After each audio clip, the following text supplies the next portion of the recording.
5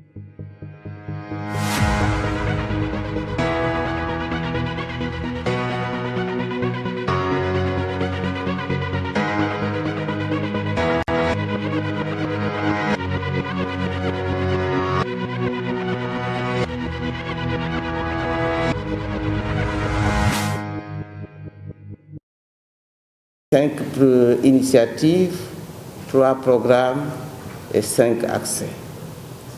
Donc l'édification d'une société numérique inclusive comme 3e grande initiative, pour vous dire l'importance qu'il accorde au numérique, et ce pour promouvoir une société apprenante et une économie de l'innovation. Je voudrais rappeler également que le Sénégal a adopté en 2016 la stratégie Sénégal numérique 2025, communément appelée SN 2025, qui est arrimée au plan Sénégal émergent, unique document de référence de la politique sociale et économique de notre pays. Si vous vous rappelez, et je sais que vous vous rappelez, parce qu'on en a parlé, cette stratégie comporte 3 prérequis. Des prérequis fondamentaux, à savoir la mise en contexte, l'adaptation de l'institution ou des institutions, mais aussi du cadre juridique. Le 2e axe, c'est le capital humain. Pour vous dire l'importance que le président accorde au capital humain, au renforcement du capital humain, qui est aussi l'axe 2 du PSE. Et nous avons la confiance numérique comme 3e prérequis. Oui, la confiance numérique, parce qu'il est question de sécurité, il est question de souveraineté numérique. Et à ce niveau, pour compléter, on a 4 axes stratégiques, avec 27 projets et une enveloppe, je dirais, un coût évalué à 1361 milliards de francs CFA. Une répartition qui suit: 73% est dévolu au secteur privé, 10% au PPP et le reste pour l'État du Sénégal. Je crois que c'est dans ce cadre que nous sommes en train de mettre en œuvre. Bien entendu, la démarche doit être inclusive, parce qu'il appartient à l'État, à son secteur privé, à sa société civile, avec aussi les autorités, je dirais, territoriales, d'élaborer des politiques en relation avec les partenaires et puis de les mettre en œuvre ensemble. Chacun prend à sa partition à jouer dans cette mise en œuvre, et c'est ce qui est en train de se faire. Après 4 années de mise en œuvre de ce plan d'action, nous avons noté quand même des avancées notables qui sont par rapport aux résultats qui sont aujourd'hui engrangés. Il s'agit notamment de l'élaboration de la politique nationale de cybersécurité et de lutte contre la cybercriminalité. Il y a l'élaboration de l'aide de politique sectorielle, avec un cadre de suivi bien entendu, l'élaboration du plan national haut et très haut débit, l'actualisation de la stratégie accès services universels des télécommunications, l'adoption du nouveau code des télécommunications électroniques, de la loi STATUP, mais aussi de son décret d'application qui aujourd'hui a été transmis au secrétariat général du gouvernement. L'actualisation en cours des textes sur la société de l'information, la réalisation de l'étude sur le partage des infrastructures, il s'agit de la mutualisation des infrastructures, vraiment important, le développement des services 4G, la réalisation du projet large bande avec plus de 2500 et le directeur général de l'ADE me disait que d'ici la fin de l'année, nous allons porter ça à 6000 km, ce qui est quand même non négligeable.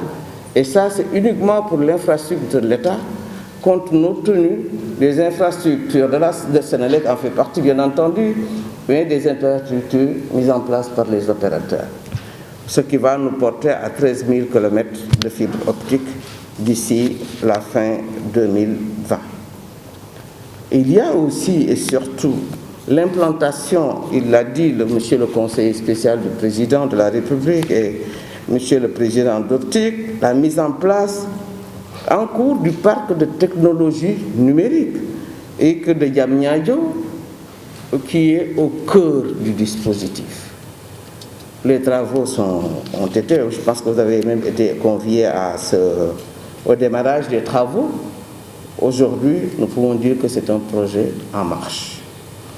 Il y a la mise en place, et ça fait partie des réformes, vous l'avez dit, et ça montre le caractère aussi inclusif, la gouvernance du président Macky Sall. Consulter les acteurs, parler avec les acteurs, pas seulement du privé, mais le privé et tout l'écosystème. Et quand on parle de l'écosystème, nous n'oublions pas les scientifiques. Parce que le président a voulu mettre en place aussi un cadre qui va permettre, vous l'avez dit, l'innovation, la créativité, mettre je pense, les chercheurs dans un environnement qui puisse leur permettre de chercher et de trouver. Qu'est-ce qu'il a mis en place? Qu'est-ce qu'il a acheté? L'un des supercalculateurs, je dirais, les plus puissants qu'on a eu. Je pense que c'est le deuxième, le premier en Afrique, après l'Afrique du Sud.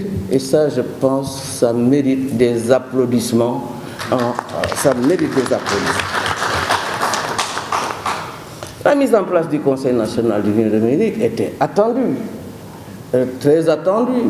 Un espace où on discute avec les acteurs, avec l'écosystème, pour échanger sur les politiques, la mise en place des politiques, mais aussi des réformes. Alors ce Conseil national est aujourd'hui en place et est en train de faire un excellent travail. La prochaine réunion aura lieu sous très peu. Et ça aussi, je pense, c'est une grande avancée dans la mise en œuvre des politiques et d'autres. Aujourd'hui, nous sommes en train d'évaluer la stratégie. Moi, j'ai l'habitude de dire que c'est une très bonne stratégie que nous avons. Seulement, la mise en contexte s'impose. Il faudrait de temps en temps qu'on s'arrête pour voir ce que nous sommes en train de faire. Est-ce qu'il faut réorienter ou pas? Et c'est, je pense, l'objet de cet exercice qui est en train d'être finalisé. Nous notons aussi un engouement et un intérêt particulier et qui nous vient des partenaires au développement, qui s'intéressent de plus en plus au numérique. Je pense que dans les mois à venir, les années à venir, le numérique sera vraiment en exergue. Le président de la République a pensé au numérique. Quand on faisait le plan de relance, il l'a dit, le numérique est au cœur du développement. Le numérique est un des catalyseurs, je pense, du développement. C'est pourquoi il l'a pris comme un des leviers de son plan Sénégal émergent pour avoir plus de croissance. Beaucoup de défis, des objectifs, 35 000 emplois d'ici 2025. Participation à 10% du PIB. Je dis que nous pouvons faire même plus. Et ça, ce n'est pas négligeable.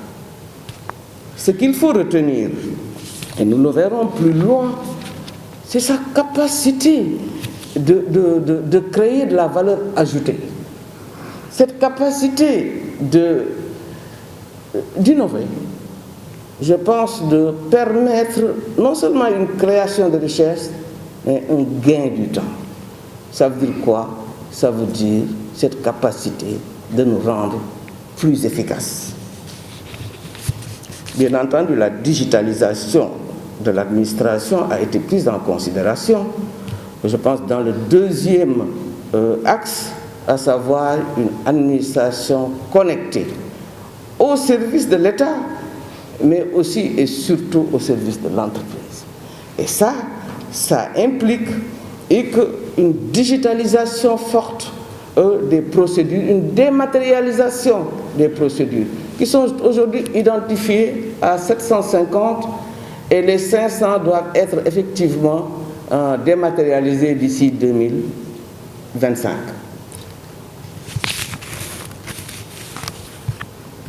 Donc je dirais qu'en phase avec le programme 535 du chef de l'État, et l'objectif stratégique est la transformation structurelle de notre économie, je l'ai dit tantôt, mais à travers l'axe 4, nous avons la diffusion dans je dirais la promotion d'une industrie innovante créatrice de valeur. Nous n'avons pas le choix. Il faut le faire, il faut y arriver, et nous ne pouvons pas y arriver sans ces jeunes pousses qui vont faire une analyse assez exhaustive de la chaîne de valeur, pour sortir des solutions qui vont nous permettre d'arriver à cela. Et ça, c'est un domaine très vaste et qu'il faut engranger. Nous avons aussi la diffusion dans les secteurs prioritaires de l'économie. Je veux parler de la santé.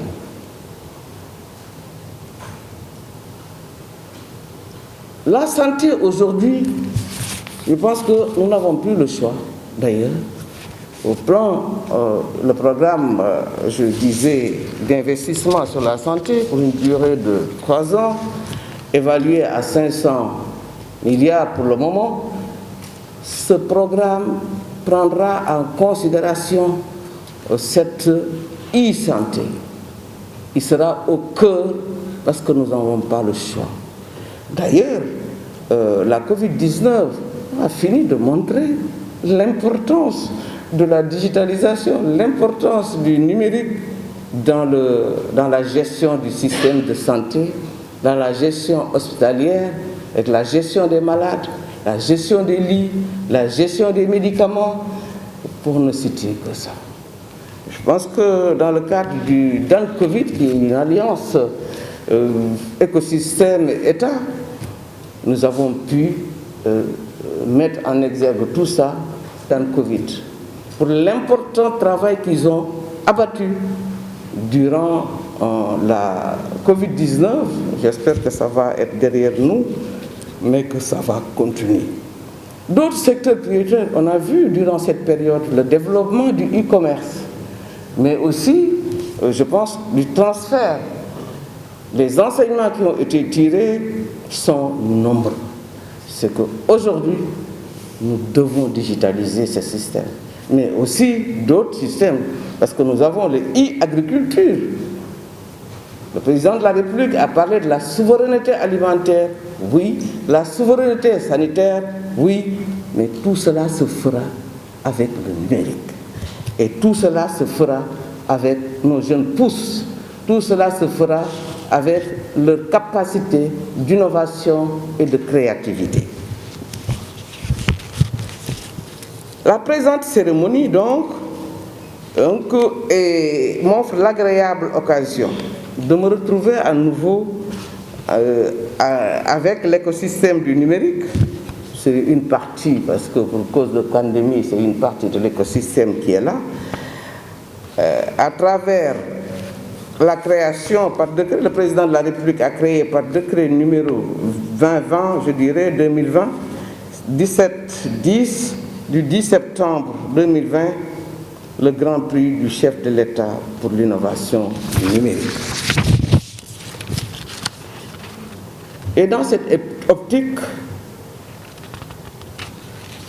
cette importante initiative du chef de l'État se propose de mettre à l'honneur l'écosystème du numérique en récompensant sa capacité à innover, je l'ai dit tantôt, et à contribuer à la croissance économique soutenue et durable de notre pays. N'oubliez jamais que nous avons un objectif de 10%, c'est-à-dire qui nous a été assigné en matière de contribution à la croissance. Je dis que nous pouvons faire plus et nous devons faire plus. Elle s'inscrit parfaitement dans sa forte volonté politique de faire du numérique un secteur créateur de richesses et d'emplois, un véritable levier du développement économique et social et en somme un fondement de l'émergence de notre pays.